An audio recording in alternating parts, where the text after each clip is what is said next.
Hi, Erin. How are you today? Good. How are you? Good. Yeah, just we were in Maine this past week, and I know that you grew up in Maine. What part of Maine did you grow up in? Like Central Maine, so near Augusta. Oh, okay. I haven't gotten to spend a lot of time in central Maine. We've driven through it, and it's gorgeous, but we've mostly spent our time out on the coast by Portland and Casco Bay. Yeah, that's what I would recommend. Mhm. Yeah, have you guys gotten to hang out in Portland a lot? My sister lives there. I don't go to Southern Maine a lot because I don't know a lot of people there, and our camp is in Hmm. near Augusta. So, Got it. but it's Okay. pretty. It's really pretty. But we got back yesterday, so we're back to rainy North Jersey right now. But that's at least a lot better than it was a week ago when we had 95-degree weather and I couldn't go outside because I can't temperature regulate. Yeah, it sucks when it's that hot. Hmm.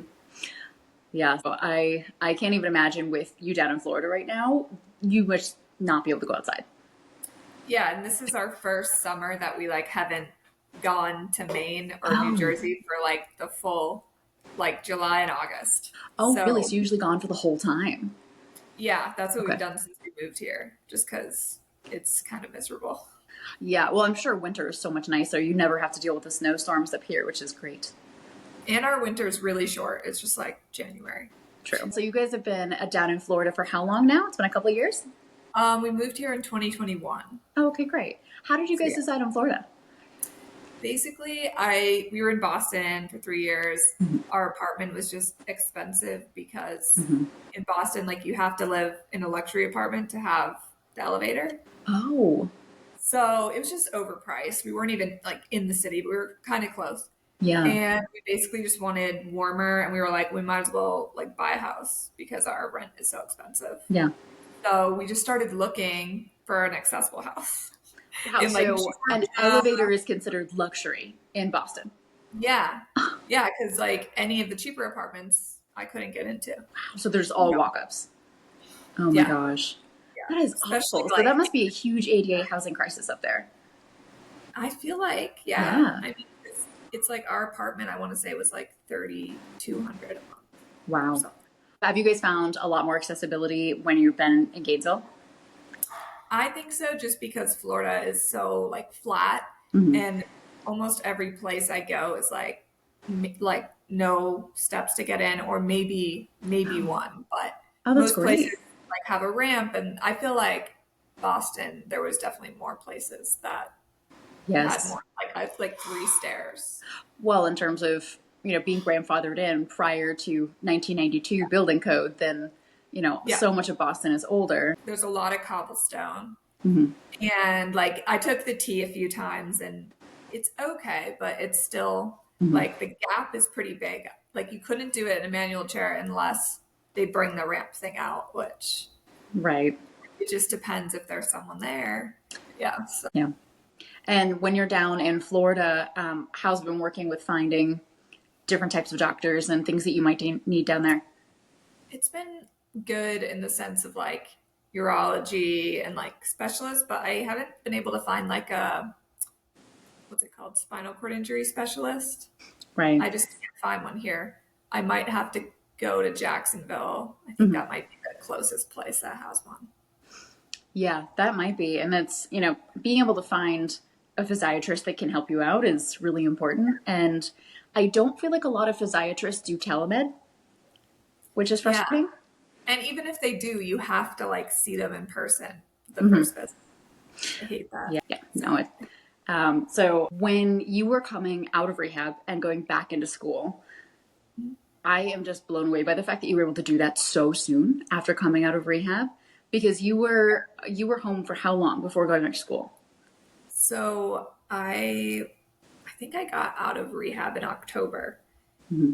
It was like end of October. So and I there was no way I was going back to school Right. like for November. Like what would be the point anyway? Because I already Hmm. missed the whole beginning of the year. So my goal was okay, go back end of January, which Okay. is what I did. Um, and I don't know how I did it, like even thinking about it, but I did bring my mom with me, Hmm. and Jack and my brother Todd Hmm. like went to school there. So like definitely had a lot of support. Like I didn't just go back alone with a caregiver. I think Hmm. that would have been like really hard. Even so, even going back with support, I I had a hard time leaving the house after my injury. So, and it probably really helped push you along in your recovery, I'm sure, both physically and emotionally, because you really just ripped that Band-Aid off and went in.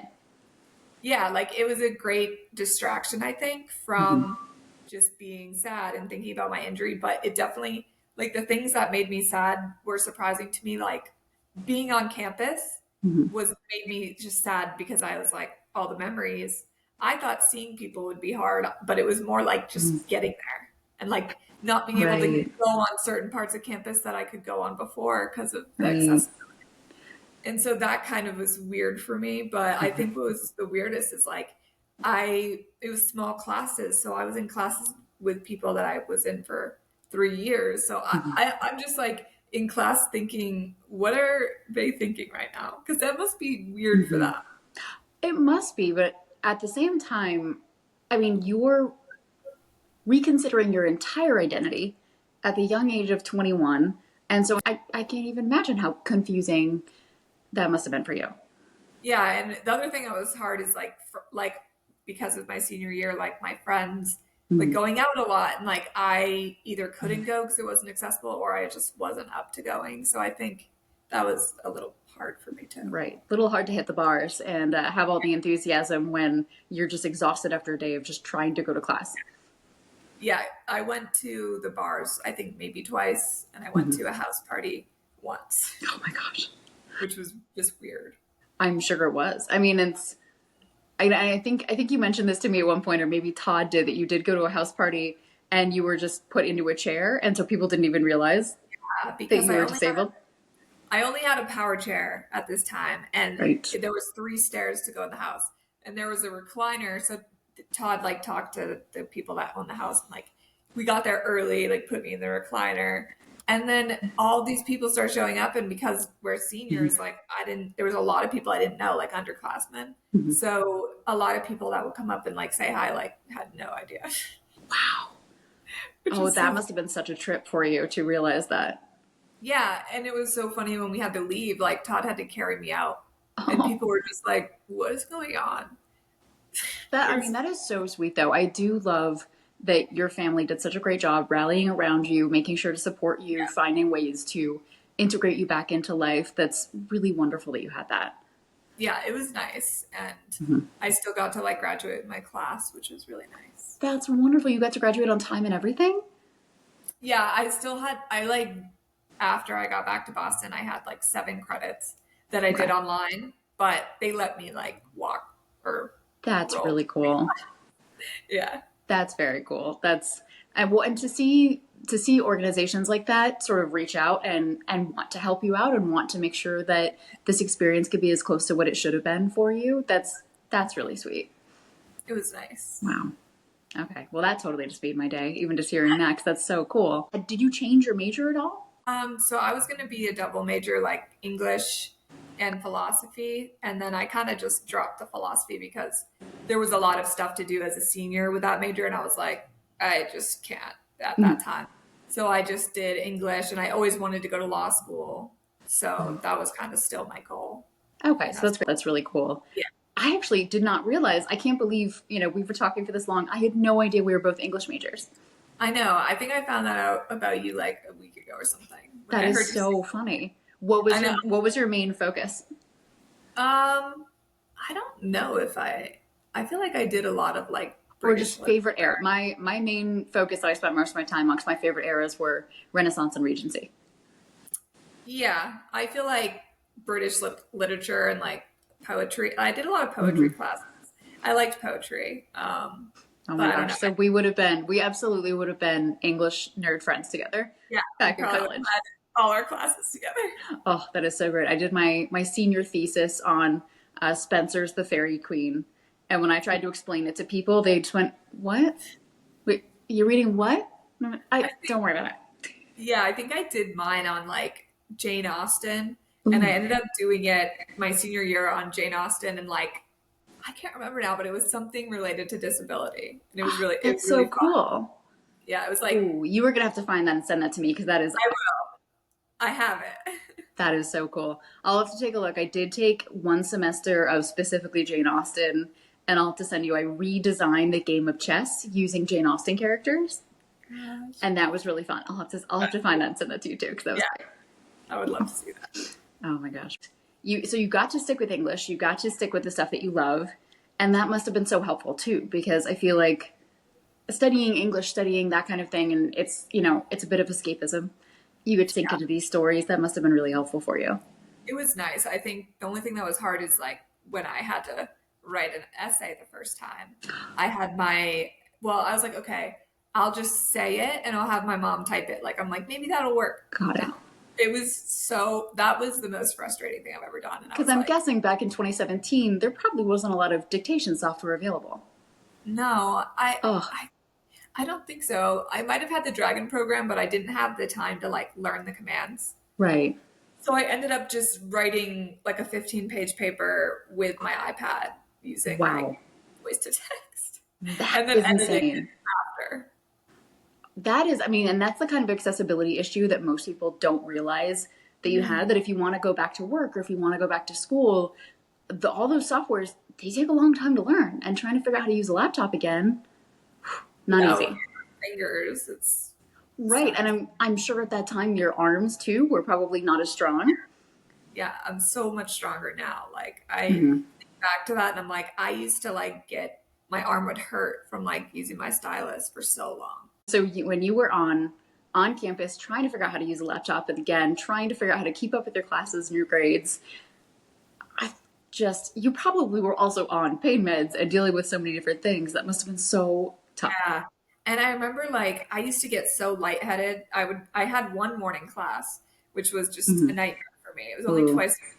And I would just be so dizzy. I remember just leaning back in my chair, blacking out. And back then in the beginning, for some reason, I used to get nauseous. And No. every morning I'd get nauseous and I'm just like, but my teacher luckily was someone I had for like multiple classes the past 3 years. And he Oh, was just so good. nice. Like he would just be like, oh, you're good. Like we're just watching a movie. You're good. That's great. They were very accommodating. That's really wonderful because I mean without the understanding and giving nature of people in those kind of situations, it would have been so hard, if not impossible, for you Yeah. to go through that. Like if I went to a big school, I think it would have been a lot harder because you're just a Mhm. number, like the teacher doesn't know you. But Yeah. the English nerds stick together, which is nice. Yeah, that's really nice. Yeah. And my teachers were great. And I remember Jack was in lacrosse season, so Mhm. just going like to his games, like home Yeah. games on campus, was hard for me. Of I course. don't think people realize that, but Right. And you were big into sports prior to your injury, right? yeah, I was on the field hockey team, so that was Okay. weird too to like see my Yeah. team working Yeah. out. That must have been really tough. Yeah. Was there anybody else on campus that you knew who was disabled? No, but there was a girl that came up to me, I want to say like within the first couple of weeks that I didn't know her. Mhm. Even though I think she was in our grade, but I don't know what her disability was, but she walked with a cane. Okay. So she came up to me and was like, oh, we have like a little disability group that meets. And I ended up going to that. And it Oh, was just like so cute. It was only like 10 people, but we just talked about like what was oh, accessible on campus and like, try to make it more accessible. that's so nice. I'm Thank God that you had some kind of support like that back then because you wouldn't have had as many options on social media. And I'm Yeah. sure being as young as you were, not as many disabled people would have felt relatable to you. Yeah. But Mhm. there was one teacher that was quadriplegic and injured at 21. She was like in her 60s. Oh, And wow. we like got very close and like we talked all the time. That is so great. I mean, I feel like that would have been such a game changer to realize that you have that kind of a resource on campus who you can Yeah. actually talk to. It was. And she taught a class where she made people like be in a wheelchair all day to like experience campus, Oh, which is wow. cool. But it was so awkward when I would like run into them. I'm like, That does hi. sound really awkward, but I do feel like that's probably an experience that should Yeah. happen more often out in the world because I think that if people had to spend even an hour in a wheelchair, they would suddenly go, "Oh gosh, okay, I get it." And that's what those people would say to me. They're like, how do you get around here? Like, I don't. Yeah. Should be like really really difficult. Yeah. Lots of challenges. Yeah. And And just like things like the elevators were okay. They mostly worked, but like the Mhm. buttons on the doors sometimes wouldn't work. So I'm like nervous to go to class without someone walking me there because Mhm. the button doesn't work at that time. There was no way I was going to open the door, and it was cold. So I'm like, no, I'm not waiting for someone. Oof. Was there anybody in the first couple of years that gave you a piece of advice that made a huge difference for you? Ooh, that is a good question. I don't know. I think one of my friends that I met at Spalding, he had been injured longer, and like I remember he was doing some workout when I was still in rehab where he was like throwing these bean bags. Oh, and then he was like texting on his phone. And I was like, how he's like the same injury level. And Mhm. I remember just being like, how do you do that? And he was like, oh, you'll be doing it in like a year. And I was just like, no, there's no way. You're like, wait, But no, please, still back up. Tell me how you do it. yeah, like I just remember seeing that and being like, I'll never be able to do that Yes. because that's just how you feel. Oh yeah. Well, because when you're first injured, your whole body feels so weak, Yeah. and it's so difficult just to get through the day without a nap or a cry. I literally used to take 2 naps a day when I Mhm. first, like for the first like year. Oh, I mean, I genuinely wake up and I think, when can I fit in a nap today? Yeah. Yeah. And my friend that has been injured for a long time told me that that doesn't really stop until like 7 or 8 years being injured. And I think Really? that's true because I just hit year 7 and I'm like, I don't feel like I need to 15 hours of sleep now and I don't nap anymore. Oh, that's good to know for the future. Yeah. I look forward It to just that. takes so long for your body to adjust, I feel like. That I mean, that makes sense because it's you wouldn't imagine that there would be that much of a difference after several years. But so you're at year 7, you're noticing even today differences that you didn't expect. Yeah, like I feel like I used to sleep for like need like 15 hours of sleep. And now I feel like I just need 10. Interesting. Still a Okay. lot, but Well, and that's the thing. If I would never know that if I didn't talk to you. And I feel like it's really fascinating too that you've gotten off of a lot of medications that I know I'm still on. So you're not on blood pressure medication anymore and you don't take a whole lot of painkillers, which is amazing. yeah, I don't take anything in the morning. I just take stuff at 2 things at night for spasms and for sleep. Right. I just, I don't know. I don't feel like I need anything in the morning. Like I have blood pressure medication, and if I'm like when I was at Jack's parents in New Jersey, I think I took it in the morning, but I don't. I don't Mhm. know. I feel like I just don't need it anymore. Interesting. Do you It's weird. use a waist binder or anything else like that to help with the blood pressure? I used to, but now that I have like the urostomy bag, it can like mess with it. Like it can, Oh, you know. interesting. Yeah, of So, course. yeah, but I do wear like compression socks sometimes if I'm Oh, just. okay. Um, Interesting. but I do that more for like my ankles swelling. Oh, yes. I've been keeping an eye on mine because since I got a sunburn, my ankles have been swelling up like crazy with Yeah, that. So I was actually looking, going, should I buy those? Because maybe I need them right now. yeah. And I also think like all that medication, taking that in the morning makes you so tired. I feel like I do agree with that. it helped me Hmm. like, getting off of that. I remember I knew she was gonna bark. Jack, Olive, do you have strong feelings? you literally she's barking at literally nothing. She just wants to be on the pod. She just wants to be a part of it, I, you know? yeah, I knew she was gonna do this eventually. Okay, so for you, when you take your Midodrine, you normally don't need it more than once a day. Yeah, so I don't know why that is, but I also feel like Mhm. you do. I feel like you sit up straighter in your chair than I do. Oh, interesting. So I wonder if that could be it. Like I feel like I'm Maybe. always a little reclined in this chair. I But am very OCD about my posture because I yeah, grew up dancing ballet. And so the fact that my injury has destroyed my posture just kills me. So yeah. I'm constantly trying to stand up straighter and I'm really working on getting my shoulders to spread out because my Mhm. shoulders started to do the hunching thing. And I started noticing it in photos. You can actually see it in my wedding photos and it makes me crazy. No, but that Mhm. was like right after you got hurt too. I started noticing it regularly at about a year after my injury. And then I just went, oh no, I really need to focus on it. But yeah, that's Yeah, another weird thing is you end up developing chronic pain just because your body starts to change shape. because your body Yes. wants to curl up and protect itself, and you have to force it the other way. Yeah. Yeah. Hmm. I remember when I first got hurt, like this, my right hand would only like stay like this. Hmm. And I was like, I hated it. It just drove me nuts. So I remember I literally would put my whole hand in my pants just to Okay. hold hold Wait, it so it like would only stay, show me again, what way would it say? Oh, it my, only wanted to stay upright like this? because I like didn't have the muscles to like, Interesting. it was weird. And I Okay, so flipping remember, it over was difficult. yeah. And they Okay. told me in rehab, they're like, if you don't try to do anything about it, like you're eventually always going to have your hand like that. Right, the muscle will just atrophy into that position and you don't have any choice. And when I first started using my phone, I remember it was easier to do it this way. And they were like, don't do it. Like, don't get in that habit. I'm like, Hmm. Well, that's great that they were explaining that to you, though, because I definitely developed a few bad habits that I didn't even notice until, you know, some of them just now. So certain things, like I realized really quickly that my fingers were starting to curl up, and of course my pinky finger started to curl up, and there's nothing I can do about that. But I so do still do my best to kind of flatten them out and try to keep them straightened.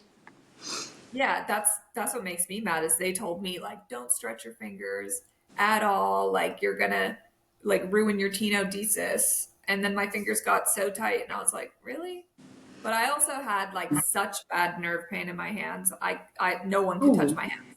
Like I was like, even really? putting a shirt on, I would cry because my hands burned Ow. for like 3 years. That's actually so I haven't had any nerve pain in my hands. I've Really? had it mostly in my back and Yeah. my legs. I don't get it. It's so weird. I know a few other quads that have the nerve pain in the And hands, the but hands. Do you still have that today or has that subsided a little bit? I still have it, but it's not like I used to cry Mhm. about it during the day because it was so bad. So I'm like, Yeah, has it gotten better or am I just used to it? I'm not sure. interesting. What are your go-to ways of handling nerve pain? I feel like getting in bed definitely helps. Like I feel like just laying flat Hmm. sometimes. I Relaxing, definitely. I think ice helps if it's like a specific spot. Yeah, I love. I have those like really big flexible ice packs. Those are Yeah, amazing. I love those. Hmm. But I feel like my nerve pain's not bad. It's mostly just my hands and like my legs. Interesting. But my leg, like my nerve pain in my legs doesn't really bother me. Mhm. It used to be kind of bad in my feet in the beginning. Oh wow. I guess it was my hands and feet. Yeah. Is yours usually triggered by environmental influences or by stress? I don't know. I feel like it's just always there. Oh, it's always there. Yeah. See, and these are the kind of things that always fascinate me with people because it's so wildly different person to person. And so, of course, anytime anyone disabled gets together, what we want to do is the comparison game. Right. Right. It And just, so I'm and always like, oh, tell me about your nerve pain. Tell me what's yeah. in your pill sorter. Like, what kind of disability products are you using? Yeah. And that's the other thing. Like, I remember when my hands started getting tight, I started just messaging people like crazy, like, what Hmm. do I do? And like, no one would respond. And I don't know. Hmm. I guess I didn't do my own research. I didn't know how. I don't know. Well, there's not a lot of research out there about nerve pain. Yeah. It's really confusing. I mean, there's some research out there about fibromyalgia, which is a little bit similar, but it's a bit different. But in terms of post SCI nerve pain, there's not a lot out there. Yeah. And I feel like the C5, C6 level is just so niche. Like Hmm. there's a lot of people, but it's just so different because you're that in between where you have some Yeah. function, but not. There's so Well, much more research yeah. for, super high cervical versus, a Yeah. much lower paras because that's just more common. Right. Exactly. Yeah. I feel like C5, C6 is a much more of like a limbo state. I feel like you don't get a lot of people who have that as much. It's weird. And I even C7 where they have their triceps and they have like partial finger function. I'm like, Hmm. it's just so different. Like just our level to that level is Hmm. crazy. Like how much more they can do So independently. much more. I mean, yeah, the idea that if you're a C7 versus a C6, you might have a pinch. I Yeah. mean, That's talk about huge. life changing little abilities. But it's weird for me because I'm a C5 specifically on the right and I'm a C6 on the left. So it's Oh, like, I mean, this wrist used to just be floppy. I got a tendon transfer so I can do a little bit with it now. But I remember just being like, I would be unstoppable if my right was as strong as my left. Oh, I have thought about the idea of a tendon transfer, and I've thought if I could just get a pinch on my right index, whole life would be different. That would be a good option. I would try it. I mean, I did try it and it didn't Hmm. work. But Yeah, I'm I feel like considering it. you have a But little more function than me, and that's why I feel like maybe you would get something. I mean, I'm a weird one in that I'm C4 in terms of sensory, but Uh, I'm C7 in terms of motor, but I still uh, don't have hand function. So I don't know. I feel like when you're actually looking at the Asia test that's supposed to tell you all the answers about what's going on with you, that test is so outdated. I hate that test. I know. And I'm sure, I mean, I know I've already had it done probably 5 times. I'm sure you've had it done God Yeah. knows how many times. Yeah, I don't think I've had it done recently, but when I was Yeah. like going to Spalding regularly, like Mhm. outpatient, they always wanted to do it. That was one of those things I was going to ask is that I was curious. So, this must happen to you all the time is that because we are quadriplegics who can move our arms, nobody likes to believe that we're quadriplegics. Yeah, like I have people argue with me about it, and I'm Hmm. like, you think that I just want to be quadriplegic? Like, or Hmm. you think they'll be like, oh, your doctor told you the wrong thing. Well, no, they didn't. Hmm. I had one family friend say, "Oh, I don't like that term." I went, "Well, it's what I am." So What do you say to that? yeah, we're just like, no, it's it's nobody wants to say the word quadriplegic. Nobody wants to come to terms with that, but you have to. Even like a majority of the people that follow me, if I post something about like not having hand function, everyone will be like, you don't have hand function? Hmm. Like they didn't know. I'm like, I feel like, and for me, it's so obvious. Like when I see a picture of someone, if they're the same level as we are. Yeah, I always double check whenever I see somebody online. I'm just like, wait, how are they holding their wrist? How are they, pushing their wheelchair? Because we can tell with those little things, but other people can't. Well, I even had someone at Spalding one time at outpatient come up to me and say he was a paraplegic, and he was like talking to me for a little bit. And he was like, "Aren't we like we're the lucky ones because we got our hands?" And I was like, "I don't like. I don't know. I think I was in my manual chair. I just must have just looked very paraplegic that day. I'm dying. So What did you awkward." say? I was like, "Oh no, I don't have my hands." And he was just like, "Oh my gosh, I'm so sorry." That is another really good thing to remember, especially for Paris. Yeah, Keep yeah, in mind who you may be talking to. right. And it's like crazy that they can't even tell sometimes. No, I mean, it's hard to tell from a distance and if you haven't spent much time with somebody. But that's also something I find really interesting is that a lot of people that you start talking to just sort of off the cuff might say something like that. Mhm. And they also ask some questions that they shouldn't be asking if they don't know you very well. Yeah, and I feel like they end up feeling weirder than I do, but Yeah, it's more that like I don't know what to say of course. in those scenarios. Like I'm Mhm. like I should plan like responses, but I don't know. I feel like it's different every time. I have some planned responses to situations, but who knows if I'll actually have the Right. wherewithal to think of it in the moment. I get too like flustered, and then I'm like I don't want to come off as mean. Like I'm just like I get too nervous. Yeah, and I do feel the pressure of being out in public as a wheelchair user because I know that we're representing all of us. And so in those moments you want to be kind, you want to be patient. But then there are Yeah, some moments that you just want to tell somebody to fuck off? I had a lady come up to me in Sam's Club, and she was like, "Must be nice. You don't have to walk around the store." But she was like mad. I was like, "It's not that nice." Gosh. Or the ones that like to tell you, oh, careful, get a speeding ticket in that one. I hate The it. worst joke. It's the I used worst. I used to fake laugh at that, believe it or not, Yeah, because I didn't know what to do, and now I just straight face. just stare. Yeah. And another one of them is that if somebody sees you recline in your power chair, everyone goes, "Oh man, I want one of those." Oh, do you? You're like, Really? "Wait." I don't know if I've ever had anyone say that. Really? Oh, I've had that a couple of times, and I always just go, "I don't think you do," and they go, "Oh, I mean, no." And then Right." they feel weird. So Yeah, that's always my favorite way to respond. If I can find a way to sort of, with humor, kind of yeah, let them know, no, I don't think you do. yeah, that's a really good way to do it. Because then people just kind of realize they stuck their foot in their mouth, and that's the best lesson that can be taught, I think. Yeah, exactly.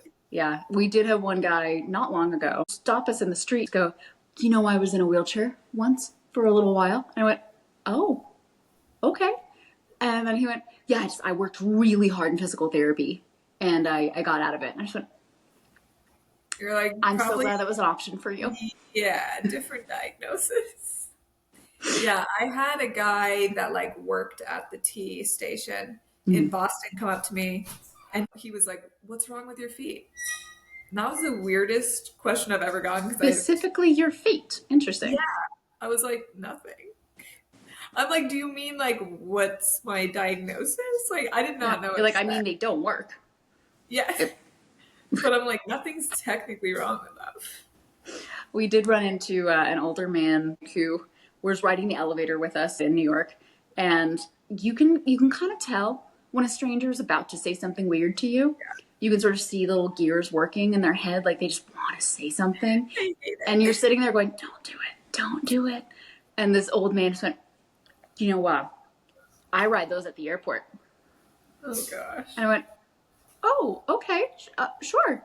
And he went, "Yeah, I don't move as fast as I used to anymore." And I went, "Neither do I." Yeah.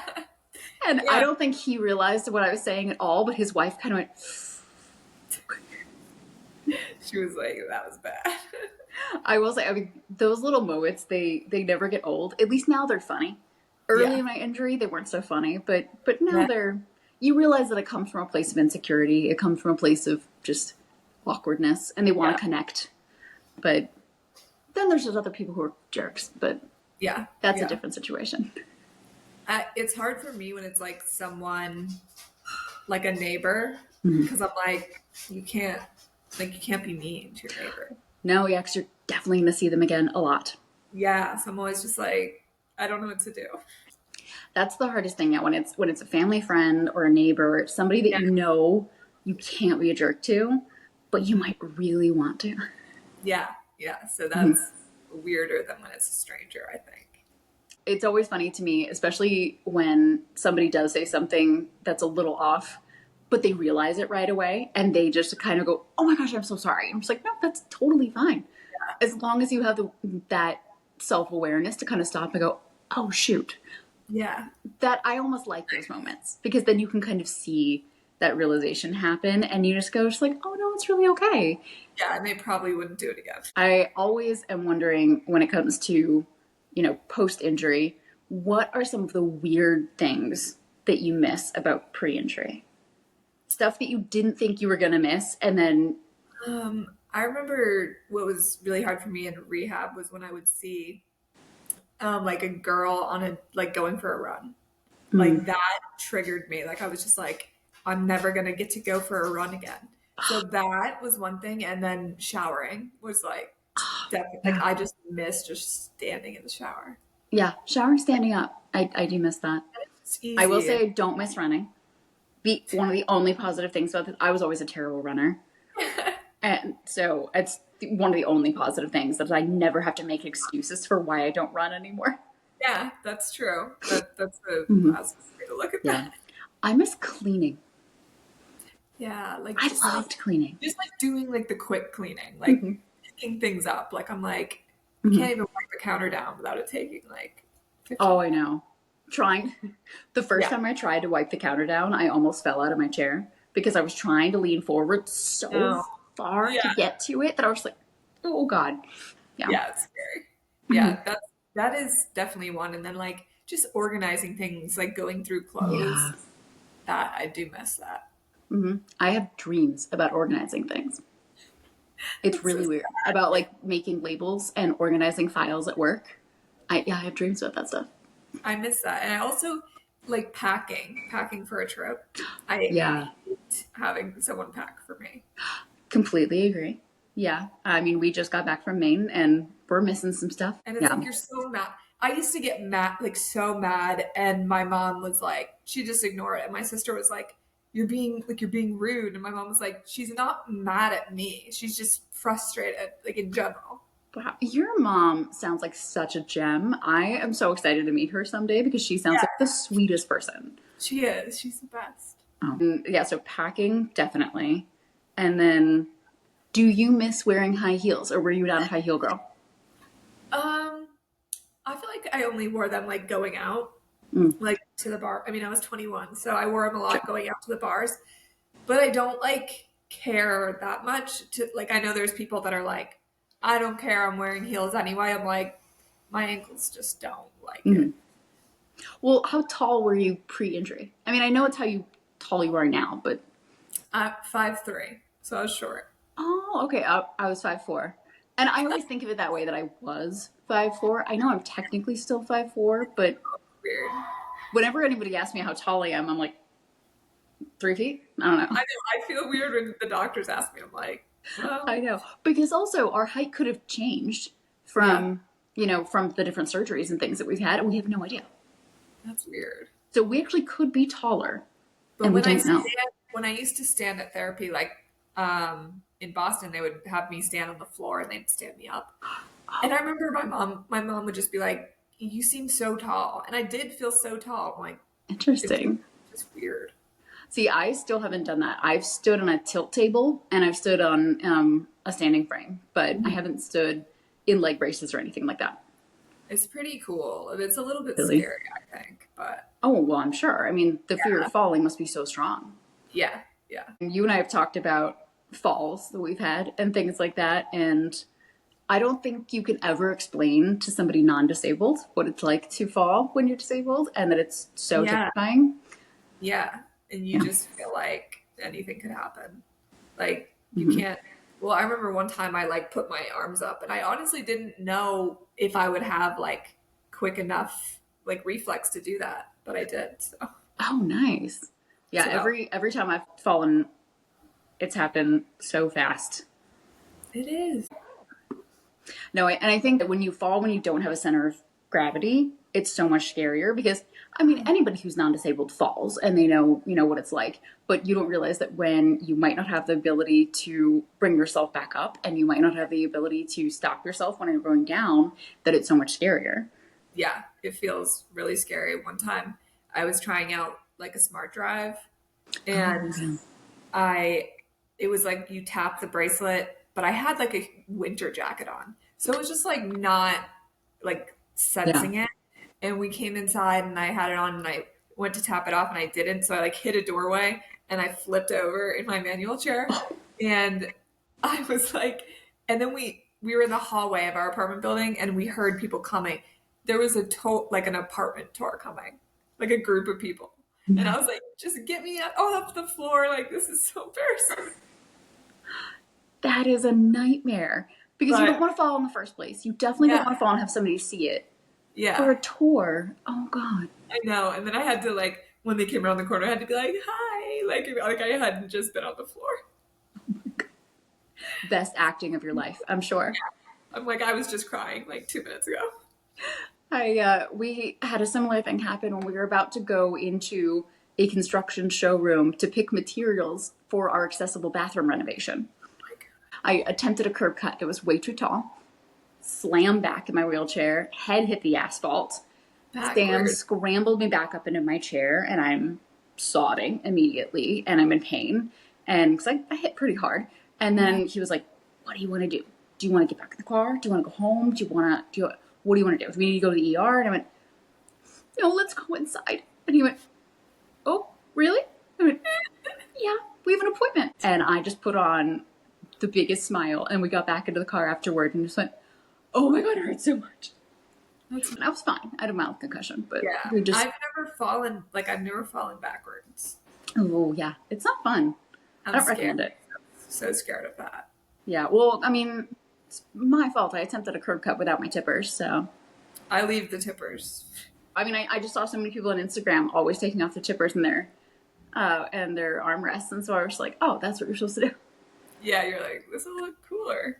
Yeah, Yeah. and then you hit your head on the asphalt and you realize, oh, that's a really bad idea. Yeah. Yeah, and maybe it's more paras taking off their tippers than quads.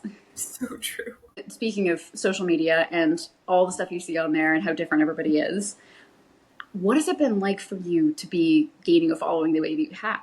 It's weird because it wasn't like a slow build. It was like that video of me and Jack that went viral, and then just all of a sudden went from 3,000 followers to like 32K. And I sat at that number for like 2 years. So it was like, just okay. Am I like an influencer now? But like, it's not like a lot. And then I had reposted the video after Jack proposed, and it went viral again. And then that's when I got like 90K. So it was just Wow. weird because it was like an overnight. So I was like, So just now two huge jumps instead of a slow progression. more that I was like, okay, now that I have followers, like I want to Mhm. do more with my account, like do more good. Yeah. Well, when you go out, do you get recognized? Do you run into people who know who you are from the internet or I don't think I've ever been recognized unless I'm like okay. somewhere where, like I was telling you earlier, like Mhm. mobility works and there's someone in a wheelchair. Like I feel like that's when they'll be like, oh, I follow Right. you. And sometimes I follow them too, and I don't even realize. Yeah, because sometimes you follow so many different people that out of context you don't notice. I hate it when I know I follow them, but I don't know their name, but I know their Instagram name. If their Instagram name is like, not their name. Right. Yeah. Well, 'cause some people have really funny Instagram handles uh, that are great, and I am not creative enough to come up with one of those. I tried for so long. I wanted to come up with a wheelchair one, but I I didn't think have one it. of my favorites is Gina Shore is "Oops, I Broke My Neck."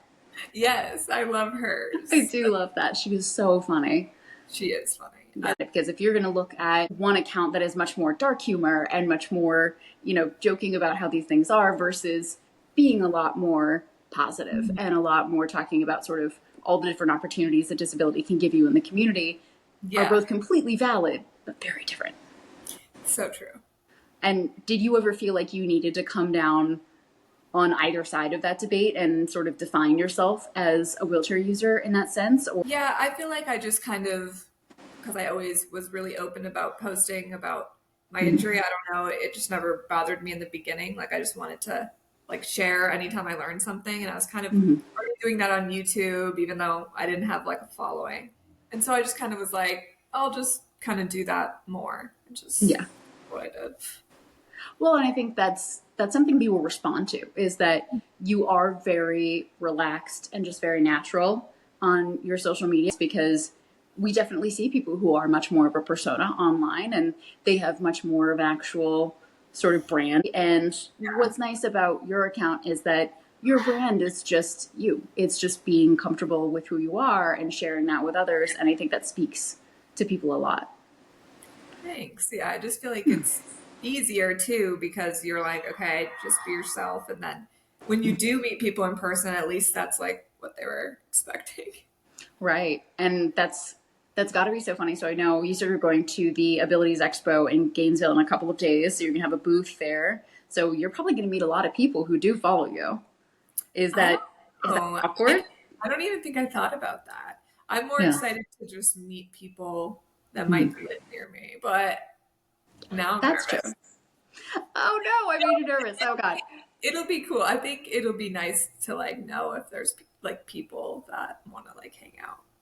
Yeah, definitely. And you'll have to make sure to take some video while you're there so you can ask us some questions for 10% or something like that. Because we did an AMA recently, but I would love to get more questions from people that we can go ahead and answer later down the line because I'm sure there's a lot more. Yeah, I think that would be good. I'm gonna do Mhm. that. Yeah, because I went to an Abilities Expo recently and I was just so nervous. I mean, I talked to people, but I didn't talk a lot about myself. I just kind of talked to them. Well, I went to the Abilities Expo like I think six months after I got hurt, and I Mhm. saw like Chelsea Hill and like all those girls, Oh, wow. and I remember just being like starstruck. Like I said to my brother, I'm like, I want to go say hi, but I'm so scared. And Mhm. he made me before we left. He's like, you have to. I'm like, okay, Oh my gosh. I mean, that's good that you did that because I would have yeah, felt the same way. I would have just wanted to duck and hide. yeah, because you're just like it's just especially newly injured, like it's a lot. Of course, yeah, because when you're newly injured, it's just a lot to wrap your head around. Because I think that you and I are both a little bit more introverted, So we enjoy getting to know people and we enjoy getting to talk to people, but in those huge settings, it's a lot. It's hard. Yeah, it's hard. I get Mhm. nervous. Well, I'm sure you don't have anything to be nervous about because when you go, people are just going to be excited to get to meet you and ask you questions about the 10%. Because I True. know that whenever I talk to anybody about it, everybody's so excited to hear about it and just wants to find out when it's going to come out and how they can get involved and stuff like that. Our families are just so excited to see it come out. That's cute. Yeah. Mhm. My family's excited. Yeah. Well, is there anything else that we want to make sure to talk about before we finish up or anything? I think it's been a great conversation that we've been able to cover a lot of really fun stuff. I feel like that's everything I can think of. Yeah. I mean, we'll definitely do more stuff like this in the future. Oh, this has been really fun and thank you for taking the time and Yeah, no, it's yeah. awesome. And we'll have to do it reverse and I'll interview you. Oh gosh. Okay. Okay. We can do that. You just let me know. Yeah. Yeah. All right. Well, make sure to tell Jack that I say hi and I, kiss Olive and Marty for me. yes, I will. Okay. All right. Well, so great to talk to you and everybody watching. Thank you for watching. Thank you for being a part of the 10% community. And we really are looking forward to speaking with more people in the disability community and working to amplify their voices. Because if we've learned anything in the years of our disability, it's that, getting to connect with others makes all the difference at the end of Yeah, the day. definitely. Yeah. All right. Well, thank you so much. I'll talk to you later. Okay, thank you. Okay. Bye. Bye.